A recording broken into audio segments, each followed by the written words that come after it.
আসন ফেরত চাই।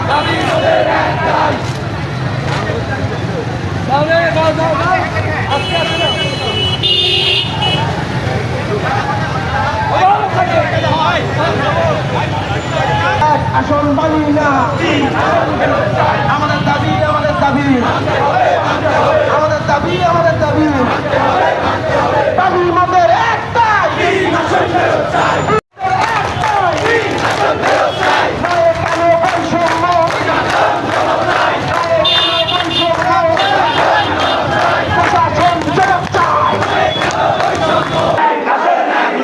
আমাদের দাবি, আমাদের দাবি মানতে হবে, মানতে হবে, আমাদের দাবি, আমাদের দাবি মানতে হবে, মানতে হবে, আমাদের দাবি, আমাদের দাবি মানতে হবে, মানতে হবে। 9 নম্বর ওয়ার্ডে কেন এত বৈষম্য? প্রশাসন জবাব চায়। নয় কেন বৈষম্য? প্রশাসন জবাব চায়। প্রশাসন জবাব চায়। নয় কেন বৈষম্য? আমাদের দাবি, আমাদের দাবি মানতে হবে।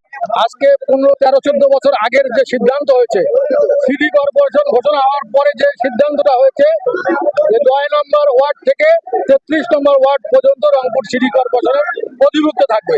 হঠাৎ করে কেন এই ক্রাইসিস তৈরি করা হলো আমাদের মাথায় আসে না। আমি মনে করি যে একটা দেশে একটা অস্থিতিশীল পরিস্থিতি সৃষ্টি করার জন্য কোনোভাবে এটাকে ক্রিয়েট করা হচ্ছে। রংপুরের মানুষটা তো বোকা না, তারা 1.5 মাইল 2 মাইল এলাকায় তার সদর যেখানে সাপোর্ট পাবে, সে এখন যাবে 25 মাইল দূরে যায় সেই সেবা নেবে। এটা কিভাবে সম্ভব? সেজন্য আমরা দুইভাবেই এটাকে আমরা প্রতিহত করার চেষ্টা করব। একভাবে আন্দোলন, আরেকভাবে আইনি লড়াই, দুইভাবেই আমাদের প্রচেষ্টা অব্যাহত থাকবে।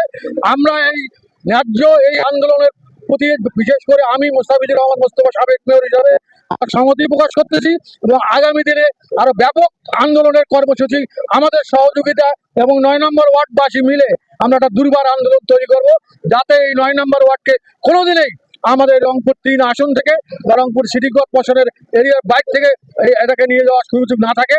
এর জন্য আমরা অনুরোধ করব যে বিশেষ করে এই নির্বাচন কমিশন যারা এই পরিসংখ্যানটা করেছে, যারা সাবমিট করেছে, তাদেরকে আইনের আওতায় আনতে হবে।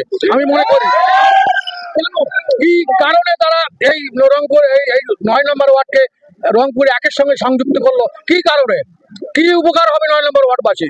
তারা তো এলাকায় কোনো গণশুনানি করে নেই, তারা নিজে ঘরে এসি ঘরের মধ্যে বসে আপনারা ম্যাপ করে দিলেন 9 নম্বর ওয়ার্ড 1 নম্বর সাথে। আপনাদের কি গোলাম? আমরা এই জন্য আমরা মনে করি যে এই সিদ্ধান্ত থেকে সরে এসে আবার সেই আগের সেই 2012 সালের যে আমাদের যে এরিয়া নির্ধারণ করা আছে সেই নির্ধারণে ফিরে আসবে। এদের শুভবুদ্ধির উদয় হবে, না হলে আমরা রংপুর অচল করে দেওয়ার মতো আন্দোলন আমরা তৈরি করবো। বিশেষ করে আমি বলবো, আমি 3বার কাউন্সিলর ছিলাম, মেয়র ছিল।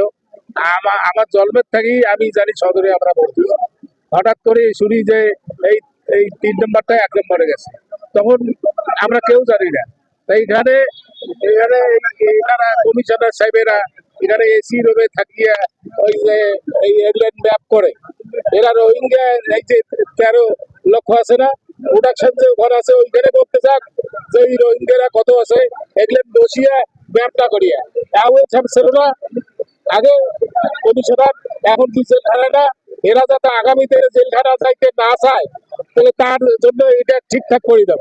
আমরা দুর্গা পূজার পরে আন্দোলন আরো তোড়জোড় করবো, দেখে দেবো যে আমরা সবাই পারি।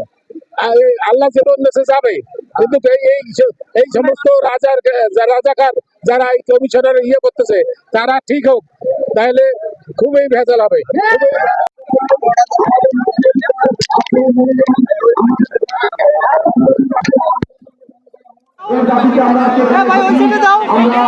তোমরা পিছাও, তোমরা পিছাও,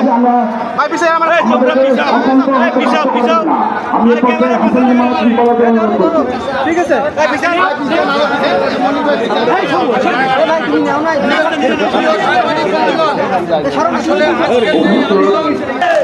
এই আন্দোলনটা এই 9 নম্বর ওয়ার্ডবাসীকে একটা জাহান্নামে দেওয়ার জন্য রাস্তা তারা খুলে বসেছে। আজকে একটা যদি এলাকায় কোনো মানুষ ওই এলাকার জনগণ যদি চায় যে আমাদের এই এলাকার জনগণ মনে করে যে অমুক আসনের সঙ্গে গেলে আমাদের একটা বিশাল আমরা আন্দোলন করবো দুর্গাপূজার পরে, সেই আন্দোলনে হয়তোবা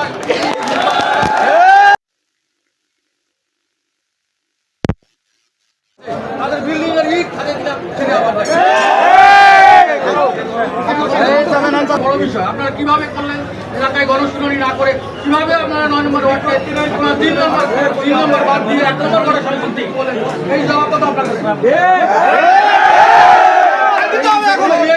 একটা সুষ্ঠু তদন্ত হওয়া উচিত। ধরেন এটা নির্দিষ্ট কিছু কাজটা করছে আমাদের যেটা মনে হচ্ছে।